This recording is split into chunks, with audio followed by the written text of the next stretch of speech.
The new launch trailer for Mechwarrior 5 Mercenaries Shadow of Kerensky is finally out a couple of days before the release on September 3rd, as well as a lot of new information on the DLC. We'll dive straight into the meat of everything. Launch is going to be September 3rd at 1 AM PDT, or, of course, for your Europeans, 8 PM CEST, or for the Aussies, 4 AM on September 4th, launching on Steam, Xbox, Epic Games, GOG, and Sony. It's gonna have a 12 mission campaign with full story cinematics. It's gonna have 16 clan mechs and clan tech, OmniMech, Mech Lab support for Omni slots, and mixed tech loadouts. Mixed tech loadouts is something I'm super keen on. We got the Bullshark chassis, we got the Atlas 2 with the Hired Steel collab, 13 new Innisphere variants, 4 new Innisphere weapon types, 17 new biomes, an Innisphere map updated with the new clan territories, academies, hero pilots, and traits. Lots of stuff coming. Let's go watch the launch trailer together. I haven't seen it yet, so this is a first for me as well. Here we go.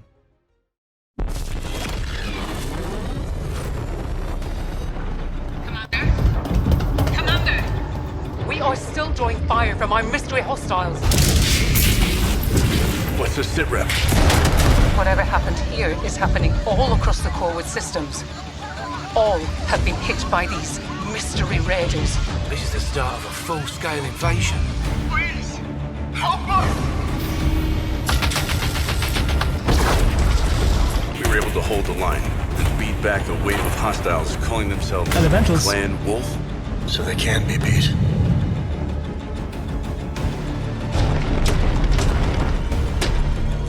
Mean baby. Need to get to Rostelhack.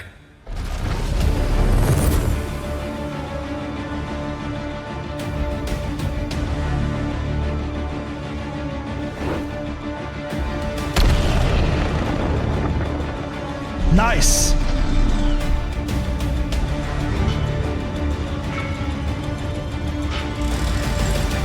Not all valuable intel was wiped out. Where do I fit in all this? Why rescue me? Because you have something that might help us uncover who these clans really are and what they want. You Reavers did it without our best warriors there to defend it. That was your mistake.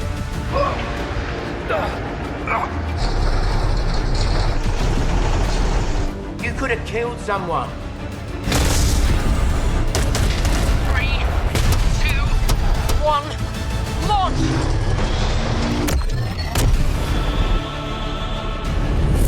Look at the bright side, kid. We play our cards right. We get to keep all the money. Look at the bright side, kid. We get to keep all the money. Yep, September 3rd, this one is coming. I just want to jump real quick through the video for a couple of things that we saw. By the way, that's an interesting paint job. Very interesting paint job. What are we piloting here? That's the Atlas 7 RS. Okay, that's a known mech. I've seen a couple of things that I want to talk about. I just have to find them first real quick. By the way, having all these video sequences is amazing. So I was wondering if you remember my previous videos on the new DLC, whether we're gonna have text briefings or actually fully animated stuff. Looks like PGI went the more resource-intensive route and actually applied what they have learned with Mechwarrior 5 clans and make some cool story stuff and video sequences for Mechwarrior 5 Mercs. This should be really cool. This should be really cool. Provided, of course, Rihanna doesn't pick us up in Timbuktu 24/7. This is also still the Atlas RS. Nothing crazy going on here. There's a Mad Cat right here. Designation Mad Cat, not Timberwolf. Streak SRM 6x4 ERPPC ER small laser. We have airstrikes on the lands as well. Right here we have a Uller, which of course is the Kid Fox. LB5, ER large, small pulse, Streak SRM 4. Seems like a standard loadout. Black Hawk, aka the Nova. Large pulse laser, burst fire, ultra AC5, yeah, small, 2 machine guns. Weapon systems. LRM-10-HL. And burst fire, UAC-5 burst fires and HL LRMs. What's HL LRMs? I've also seen, oh, this right here, the longbow. This longbow is running SRM-6 and SRM-4 Infernos. So we have Infernos now. The question is, will Infernos work? Like, will they actually heat up the mech and force them to shut down? Because in clans, you couldn't get mechs to shut down. You could heat them up, they wouldn't shoot, but you couldn't get them to shut down, so we'll see. CSJ, Clan Smoke Jaguar, Nicholas Kerensky. Yep. It's a Smoke Jaguar logo right here. New mechs and weapon variants. That's an Ultra AC Hunchback. That right here is the item. It looks like the Mean Baby. It has like the right paint job, and it has like these telltale missile humps on the side. I really hope we get new like engines for the Annie, because walking around at 32 kph is painful unless you download the Annihilator mod and go a little bit faster. There's a Dasher, designation Dasher, also known as the Fire Moth.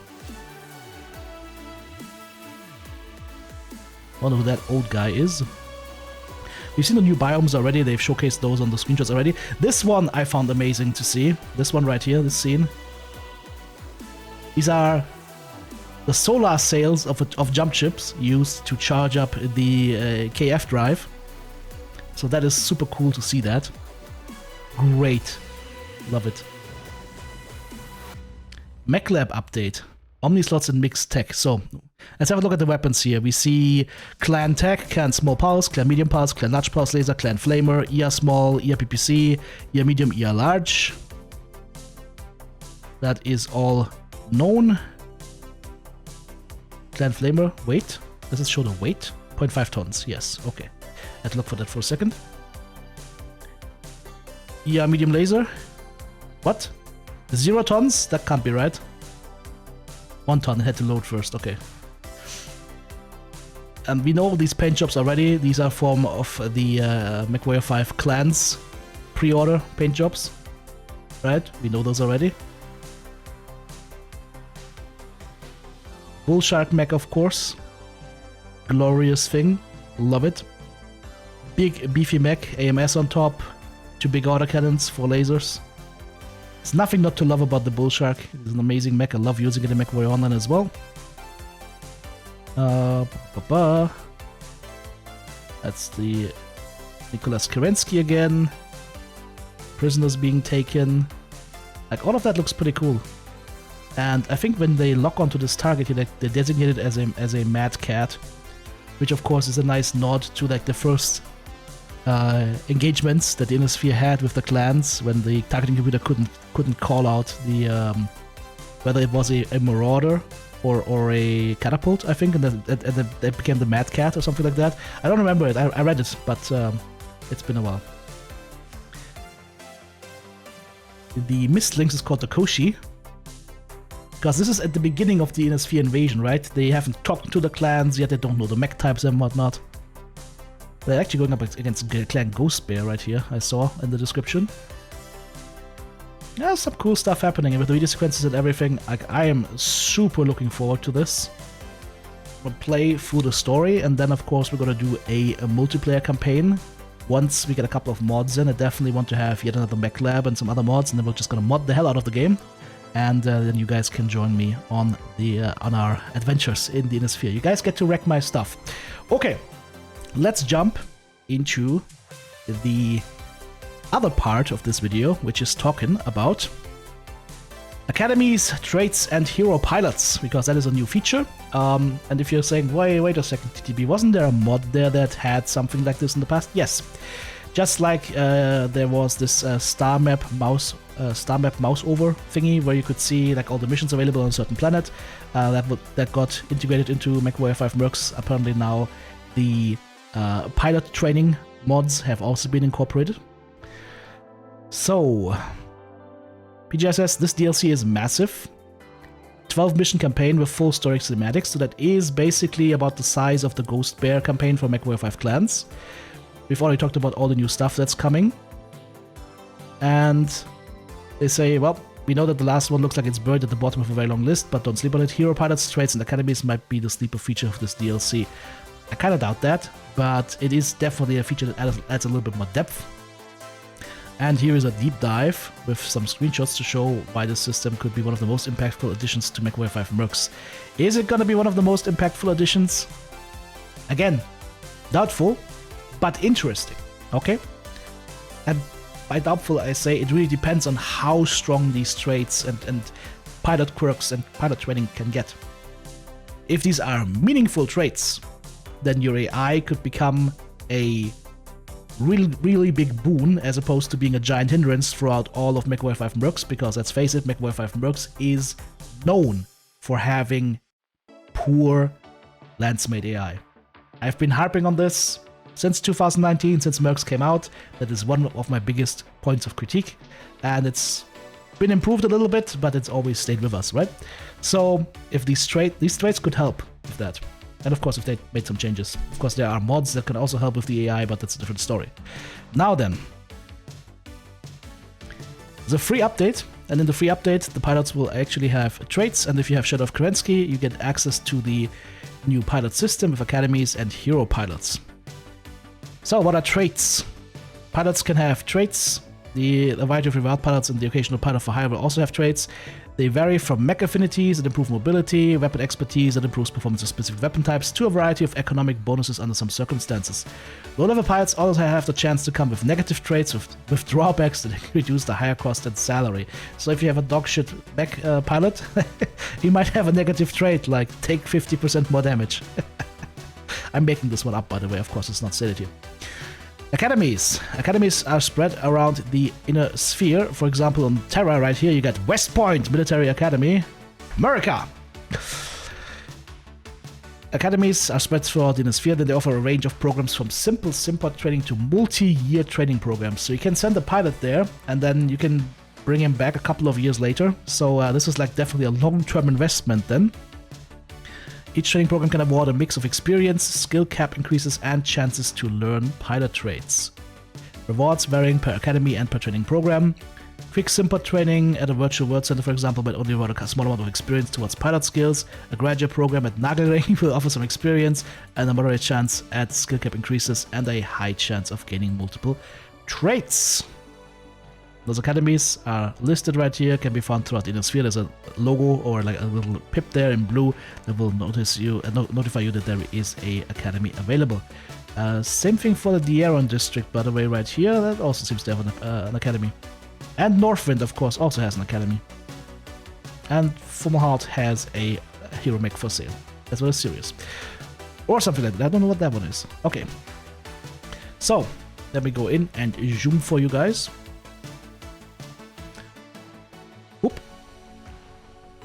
West Point, 1.25 million C-bills for the enrollment only, and then 200k C-bills per cycle tuition for an easy 1,460 days. What is that, 5 years? That's like a 5 years program at West Point. And there's a required skill level that you need to have for your pilot to enroll in there. You get a ton of XP, you get a skill cap increase, 4-star, and you get 3-star chance of trait, developing a trait. Okay. And then you get the training report. You see what XP gain, skill cap, and trait chances you have. And let's see. So, it increases the cap, in this case for Captain Turner, for ballistic skills. It leveled up his shielding, his heat management, and evasion. And now he's got 2 traits. Heavy Mech Affinity and Bookworm. Bookworm gains pilot XP from academies at a faster rate, and Heavy Mech Affinity gets the heavy mechs, all heavy mechs that this pilot is piloting, 10%. Top speed, reverse speed, torso twist speed, and turn speed. Which I would say useful, yes. Is this gonna be a game changer for your AI mates? Maybe for you if you're piloting with that pilot, of course, but again, it's torso mobility. What you should seek out as a merc company owner is firepower and tankiness. So offense and defense. Twisting and turning, not as useful. But GTB, I can shield with my... The AI still rolls for damage, and if the AI rolls a hit, you get hit wherever the AI rolled that hit on, regardless of whether you're twisted or not. Once training is complete, or withdrawn early, players get a report card of what the pilot gained. So you can actually withdraw them early if you need that pilot for a specific mission. Hero pilots. If you own Shadow of Kerensky, you will encounter elite pilot available callouts on industrial hubs. Ah, this right here, this icon that I was wondering, it looked like a little hero mech icon. This is elite pilot available right now in New Hope. Barracks at these legions will have either a bespoke hero pilot with a custom dialogue and portrait or a randomly generated one. In either case, these pilots will come with high skill caps and a variety of traits, including the possibility of having hero traits. Hero traits provide bigger bonuses than the standard traits, or unique options not available to standard traits. All pilots marked as hero pilots also have a chance to get additional hero traits when getting trained while training at the academy. So, this is something for, I would say, like mid-game and late-game. You can really build out your pilots with this. So that is a good addition. I agree, that is a good addition. How strong it's gonna be, we'll have to see in terms of like what kind of traits these are gonna be. Like 10% speed and twisting and turning, not as exciting. Other stuff might be more exciting. Let's see, here we go. That's an example. That should be a hero pilot, right? Yeah, right here. Here's a hero pilot. Costs 840k C boost to higher, which is quite a bit, and gets a little bit of a higher salary, or twice as much as the other pilots, but 10 limit on all of the traits, or of the skills, which is nice. Then the 3 traits for this one: Arena Specialist, Light Mech Affinity, and Precise. Arena Specialist: after a stint fighting in the arenas, pilot acquired a taste for melee, rifles, PPCX, binary lasers, chemical lasers, and SRMs. So this pilot right here, for example, if you run my Annihilator Bug Zapper build with the chemical lasers, might be really cool. Problem being, there is no value given. Like, what does this mean? What's a taste for chemical lasers? Like, does she suck on the chemical lasers? Like, does this mean higher fire rate, higher DPS, longer range, less heat, more damage? It's not stated, that's what I mean, right? It's not stated, it needs to be clearly stated what this stuff does. Light Mech Affinity states clearly what it does. 10%, this is once again, this is top speed, reverse speed, torso twist speed, and turn speed. And then Precise. The pilot prefers putting focused damage on a single location. Nice. Increases range and velocity for autocannons, slugs, Gauss rifles, and single projectile PPCs by 10%. 10% range, 10% velocity, and reduces laser duration by 10%. Okay, so that is a good description. That is not a helpful description. This looks cool. And then if they can acquire more traits, I think, I don't know, maybe you can acquire like 2 pages of traits, like two sets of traits or so. That would be cool. I have one point of criticism though. This is clearly an endgame level pilot. What's Light Mech Affinity gonna do for you there? Are you going to be running light mechs into max difficulty missions? No, you're not. You know you're not running light mechs in max difficulty missions. So that would be a complete waste. So the question is, can you untrain that specific perk and get something useful instead? And is there a way you can influence what you get? Because for me personally, I want to be able to train specific stuff. I don't want this to be a Diablo 4 loot carousel where you send the pilot off to train and you get something random. And then you send them off to train again and you get something random again. The random stuff can be good, or it can be super helpful to you, or it could be complete waste of time and money. Which would be bad, it would feel bad. So what I'm saying is like the system has the potential to be a source of great joy, but also of great frustration. And in general, I don't like casino mechanics. So we'll have to play it to understand how it goes and how it works. There's some good stuff here, but I also put in some points of criticism, of course, that I have voiced already. So yeah, nevertheless, it's a good addition. It's adding more stuff to the game, which is good. If it's balanced the wrong way, they can always go ahead and, of course, change stuff around again. Still, I am very interested in getting my hands on the new DLC, and I think that this might finally be, cautious statement, this might be what people have been asking for, which is clans in the Merc sandbox with a story and videos. There's a lot of stuff in here, by the way, guys. And I hope that there is a plan B after this DLC, regardless of how it sells. Because this is something that jumped into my head just right now, and it's a little bit of a dark thought. With the amount of stuff that's in this DLC, this tells me it's probably going to be the last DLC for mercs. Potentially. Or potentially the last thing that PGI ever does with Mechwarrior. If it fails. I don't know. But there's a lot of stuff in there. I really hope that there's a roadmap further. And I really hope this DLC is really good. And I hope it sells really well for them. Because I've been on record, guys. I've said it multiple times. I like clans a lot. I think they've done an amazing job with clans. And I'm super disappointed that it didn't sell well for them. And I really hope this right here is going to get widely accepted, is really cool, and is going to allow them to push even further with Mechwarrior content. What are your thoughts? Let me know in the comments below. Thank you so much, supporters. Couldn't do it without you. If you want to join Team TTB, check out the join button right here on YouTube, super thanks button in the comments section, or of course the links to Patreon or the merch store listed in the video description.